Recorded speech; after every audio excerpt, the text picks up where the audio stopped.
habari ya mari ya UBTV, hujambo, na mimi ni Nusra Khamis. Tulionayo katika habari leo hii utapata kusikia kuhusu nguzo ya mafanikio ya Zanzibar mpya yasimama tena. Uongozi wa awamu ya 8 umeendelea kuonyesha uthabiti, umoja na utendaji wa vitendo kupitia uteuzi wa viongozi waadilifu na wenye uwezo wanaolenga kuendeleza maendeleo ya Zanzibar. Idara ya utawala bora imeandaa mkutano maalum wa kuboresha viashiria vya uwajibikaji kwa watumishi wa umma ili kuhakikisha utekelezaji wa majukumu unafuatiliwa kwa weledi na ufanisi. Habari hizi utazipata kupitia mitandao yetu ya kijamii: YouTube andika utawala bora, Instagram, TikTok na Twitter andika online UBTV.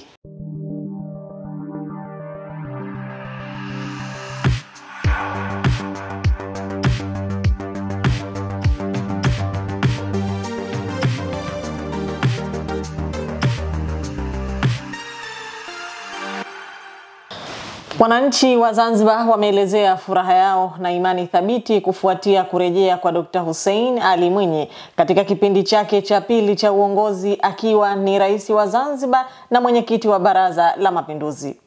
Wakiwa na nyuso zenye tabasamu na mioyo iliyojaa matumaini, wananchi wa shehia mbalimbali nilipata fursa ya kuzungumza nao na kusikia kwa kina wakieleza matarajio yao makubwa juu ya ujio wa Dr. Hussein Ali Mwinyi katika uongozi wake wa muhula wa pili.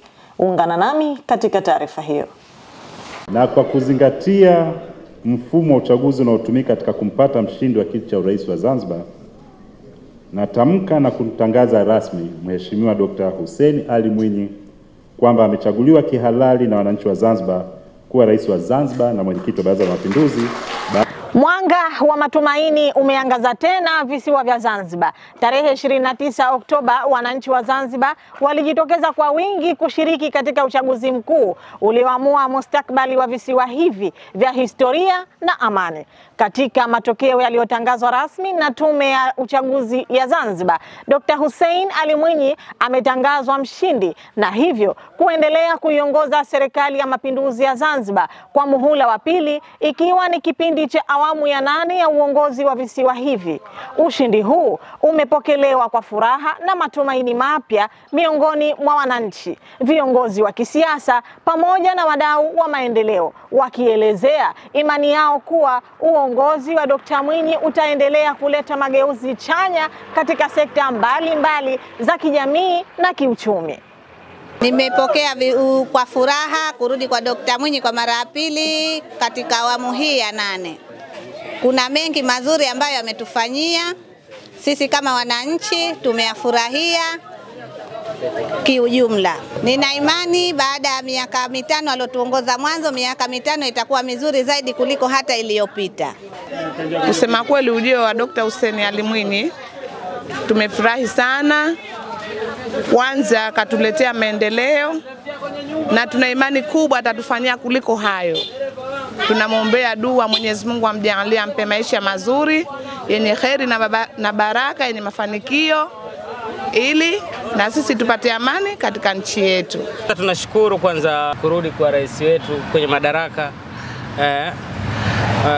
Ni jambo zuri, yani tunampongeza na tunamtakia kila laheri kwenye safari ya miaka 5, na tunaomba maendeleo yazidi kuwa mazuri, yaendelee, kwa sababu maendeleo yanapokuja nchi inakuwa mzuri, inapendeza na ajira zinapatikana. Tujengea barabara, shule, hospitali kama hizo kwa hamna, zipo. Hali vitu tutafanyani mazuri mengine Mungu amweke.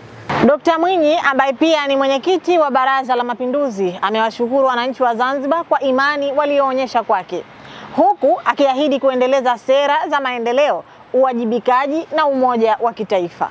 Napenda niwahakikishie umma wa Wazanzibari kwamba niko tayari kushirikiana na wote watakaokuwa tayari kushirikiana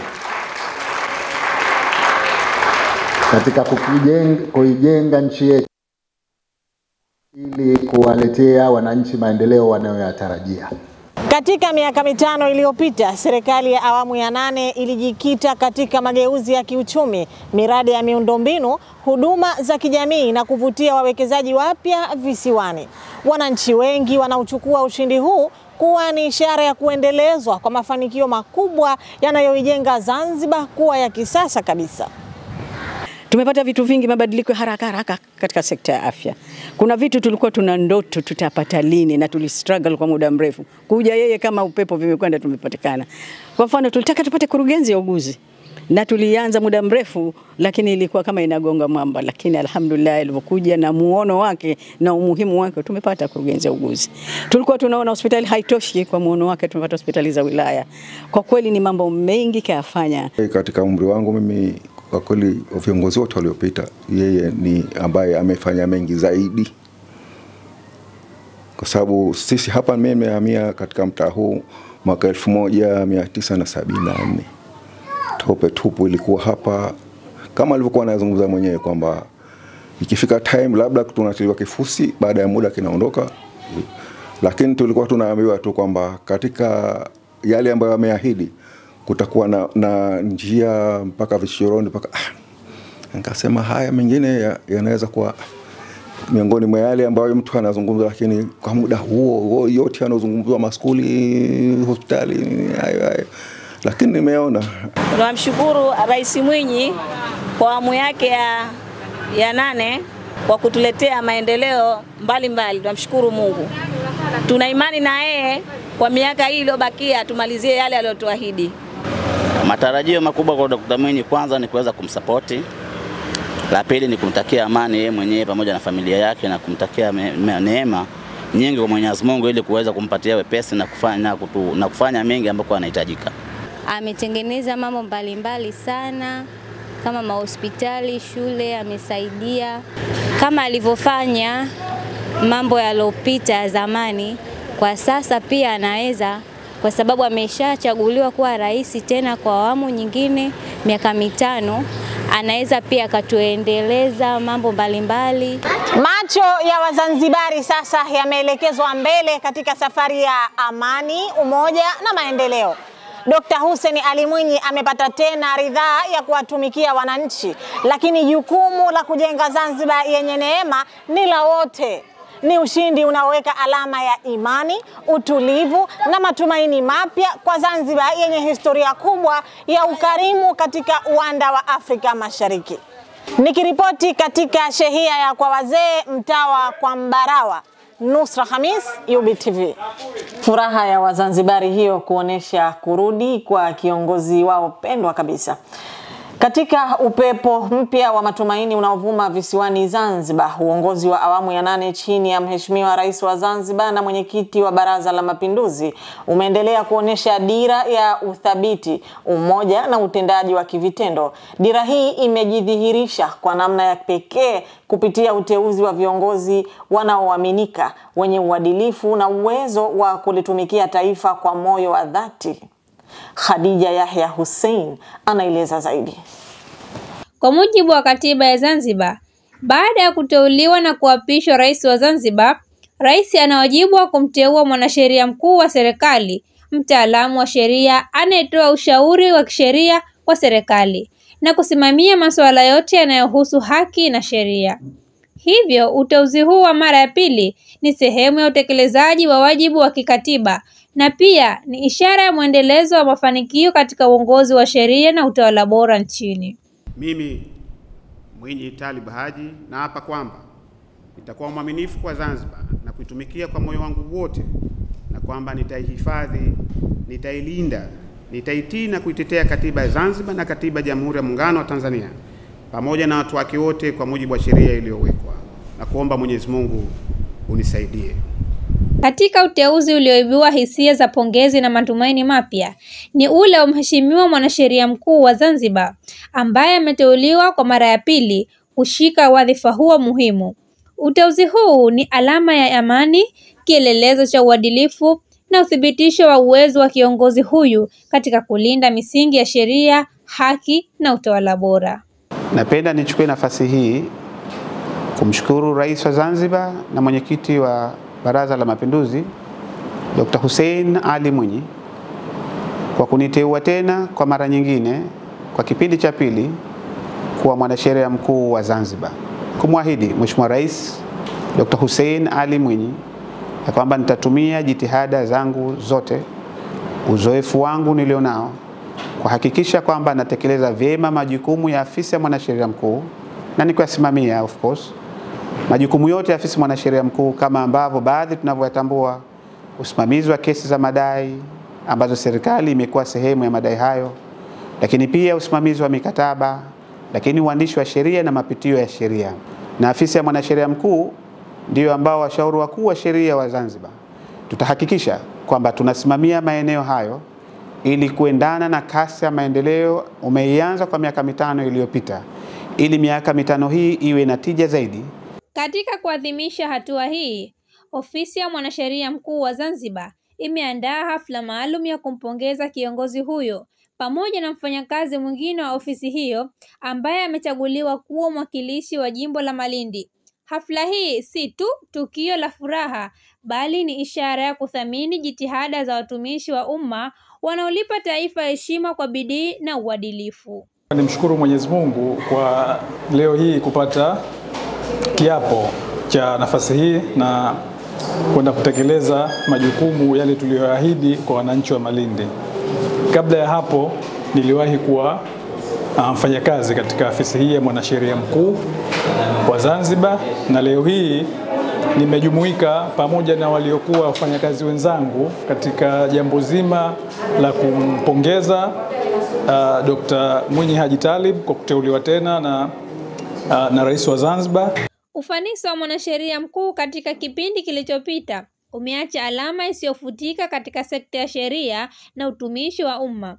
Na sasa kutokana na uteuzi huu wa pili, mwanasheria mkuu anaendelea kuwa taa ya mwanga katika safari ya Zanzibar mpya, Zanzibar ya haki, usawa na uwajibikaji.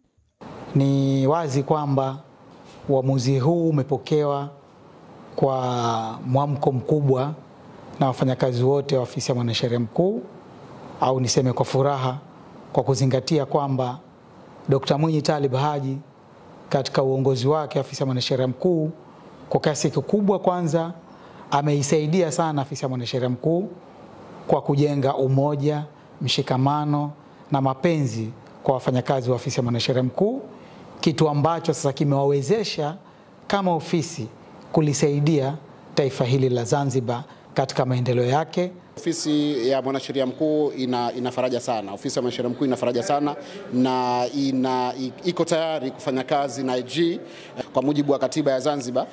Ukiangalia kifungu cha 56, jukumu letu kubwa sisi ni kuishauri serikali katika masuala yote ya kisheria. Ofisi hii ya mwanasheria mkuu tuweze kufanya kazi kwa mashirikiano, tumpe mashirikiano zaidi ambayo yale tuliyatoa kipindi kile cha mara ya kwanza cha miaka yake 5, basi sasa hivi tumpe zaidi mashirikiano ili tuweze kuisaidia ofisi yetu ya mwanasheria mkuu, lakini tuweze kuisaidia serikali kwa ujumla. Sisi ujio wa mara nyingine tena wa mheshimiwa mwanasheria mkuu katika ofisi yetu tumeipokea kwa furaha, na ndio jambo ambalo watumishi sote hapa ofisini tulikuwa tukiliomba na tukilitarajia litokee, kwa sababu yote haya ni kutokana kwa mazuri ambayo tumeyapata na tumejifunza kutoka kwa kiongozi wetu, na ndio maana ikawa kwa hamu tunamsubiria yeye, na mategemeo yetu alhamdulillah tunashukuru kwamba Mheshimiwa Rais ameliona hilo na tumelipokea kwa moyo mkunjufu. Uongozi mpya wa awamu ya 8 umebeba matumaini ya Wazanzibari, matumaini ya kuona Zanzibar ikisonga mbele kwa misingi ya haki, uadilifu na maendeleo endelevu. Kwani usukani ukishikwa na nahodha hodari, jahazi haliwezi kupotea njia. Viongozi hawa wameaminiwa kuwa manahodha wa meli ya Zanzibar kuelekea bandari ya mafanikio. Hongera kwa mwanasheria mkuu wa Zanzibar kwa kuteuliwa tena, na hongera kwa mwakilishi mpya wa jimbo la Malindi. Safari ya utumishi mwema imeanza upya kwa ari na kwa matumaini makubwa. Khadija Yahya, UBTV. Ni uteuzi huo uliofanywa na Rais wa Zanzibar na mwenyekiti wa Baraza la Mapinduzi, ambapo pia Rais wa Zanzibar amewateua wajumbe wa Baraza la Wawakilishi. Katika kuhakikisha uwajibikaji wa watumishi wa umma unafuatiliwa kwa weledi na ufanisi, Idara ya Utawala Bora imeandaa mkutano maalum wa kupitia na kuboresha viashiria vinavyotumika kupimia kiwango cha uwajibikaji kwa watumishi wa umma. Khuzaimat Makame anatufafanulia zaidi taarifa hii. Mkutano huo ulioandaliwa na idara ya utawala bora umewakutanisha wataalamu mbalimbali wakiwemo maafisa wa serikali, wachambuzi wa sera na wawakilishi wa taasisi za kijamii kwa lengo la kujadili kwa kina namna bora ya kuhakikisha viashiria hivyo vinaakisi hali halisi ya utendaji kazi kazini. Tumeamua kufanya mapitio ya viashiria vya utawala bora kwa sababu ya kwenda sambamba na muda uliokuwepo. Kama tunavyojua, utawala bora ni mchakato. Kwa vile ni mchakato, unaenda kwa mujibu wa wakati. Kwa hiyo tunaenda kwa mujibu wa wakati, mambo yanabadilika. Kwa hiyo nasema lazima tunatakiwa tubadilike. Na kubadilika hivi si unaweza Zanzibar, kikanda na kimataifa. Kwa hiyo kama tunavyosema, utawala bora ni mchakato, lazima tunabadilika, tunaendana kwa mujibu wa wakati. Mambo yakibadilika na sisi tunabadilika. Hatuwezi kustaki tukawa pale pale dormant, viashiria vilikuwepo lakini tunafanya marekebisho, mabadiliko. Maendeleo yanabadilika, kwa hiyo na sisi tunaendana kwa mujibu wa maendeleo yanavyokwenda. Tumeitisha kikao cha kujadili viashiria vya utawala bora baada ya kuangalia mapungufu yaliyokuwemo katika viashiria vyetu vya utawala bora vya kisekta ambavyo vimeandaliwa kwa kipindi kirefu sana toka vimetayarishwa. Kuna mabadiliko mengi yametokea katika sekta tofauti na awamu tofauti za serikali. Kwa maana hiyo tumeona tuitishe kikao cha kuboresha viashiria vya utawala bora vya kisekta. Mkutano wa mapitio ya viashiria vya kisekta vya utawala bora una lengo la kuhakikisha kuwa utekelezaji wa shughuli za utawala bora unaenda sambamba na mabadiliko ya kisera yanayoendelea serikalini. Kupitia mapitio haya, wadau na watendaji wa serikali wanapata fursa ya kutathmini viashiria vilivyopo, kubaini maeneo yanayohitaji maboresho na kuoanisha vigezo vya utendaji na sera mpya za kitaifa. Hatua hii inaendelea kuimarisha uwiano kati ya sera, mipango na utekelezaji wa shughuli za utawala bora ili kuhakikisha uwazi, uwajibikaji na ufanisi katika utoaji wa huduma bora kwa wananchi. Tunatarajia mabadiliko, mapinduzi makubwa, maana yake ya maendeleo. Kwa sababu unajua kila kitu utawala bora. Na nyinyi mnasikia kwamba utawala bora ndo kila kitu, uwajibikaji, ushaona utii wa sheria. Kwa hiyo kila kitu utawala bora, kwa kuwa kuna utawala bora basi mabadiliko mengi yatatokea, yatakuwepo. Na mnaona katika awamu hii utawala bora alhamdulillah, ushaona mambo mengi yamebadilika, yamekuwa mazuri. Kwa hiyo tunashukuru alhamdulillah, lakini tumeona bado ipo haja ya na sisi kufanya mapitio kwa sababu tunataka kwenda kwa kasi hii ilokuwepo.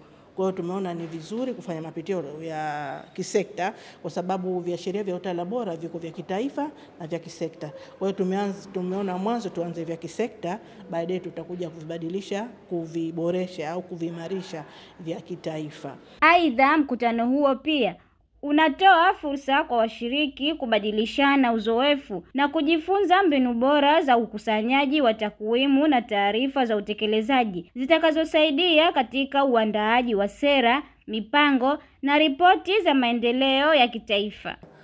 Washiriki wametoa mapendekezo hasa katika maeneo ya utawala wa sheria na mambo ya uwajibikaji.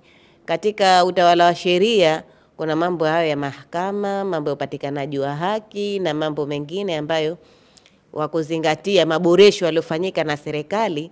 Imeonekana kwamba kwa sasa utawala wa sheria umeimarishwa zaidi.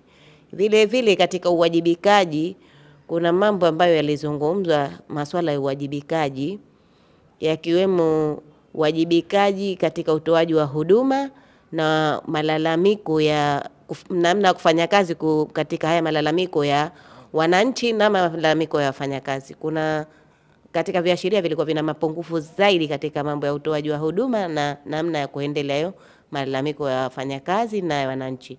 Hivyo tumekubaliana kufanyia marekebisho katika maeneo hayo ili kuendana na wakati uliopo, ili kuendana na namna ya uwajibikaji unavyotakiwa uwe. Kwa ujumla, mkutano huo wa viashiria vya kisekta vya utawala bora ni sehemu muhimu ya juhudi za serikali katika kuimarisha mifumo ya uwajibikaji, ufanisi na utoaji wa huduma bora kwa wananchi. Sababu vitakuwa vimeongeza ule uwazi wa kufikiwa watu mpaka ngazi ya chini, na sasa hivi tunataka kupitia hizi serikali za mitaa kwa madiwani na manispaa. Kwa hiyo tutaweza kuboresha uwazi, utaongezeka kutukupika mpaka kwa wananchi na kuona ile miradi inavyotekelezwa na jinsi gani yanavyoleta faida kwa serikali yetu na wananchi kwa ujumla. Kwa upande wa taasisi hizi au viashiria vya sekta, ni vizuri kuchukua mapendekezo katika ripoti ya CAG na kuzifanyia kazi. Kwa hiyo tunaweka kiashiria hivi kwamba idadi ya mapendekezo yaliyofanywa kazi kutoka katika ripoti ya nani? Ya CAG. Sheria vya utawala bora pindipo tutaviimarisha na kuvifanya kuwa bora zaidi, basi ni hakika kabisa kwamba kwanza uwajibikaji wa watumishi wa umma katika serikali utaongezeka kwa kiasi kikubwa, na katika eneo hilo pia naweza nikasema kwamba ile upatikanaji wa haki pia nao utaongezeka, kwa sababu ndo tunazungumzia hapo utawala bora. Lakini hata pia upatikanaji wa huduma kwa umma utakuwa mkubwa na wa kiwango kabisa kama ilivyokuwa imekusudiwa. Na hii ni kutokana na kwamba swala hili la utawala bora linagusa maeneo mengi sana katika uwajibikaji.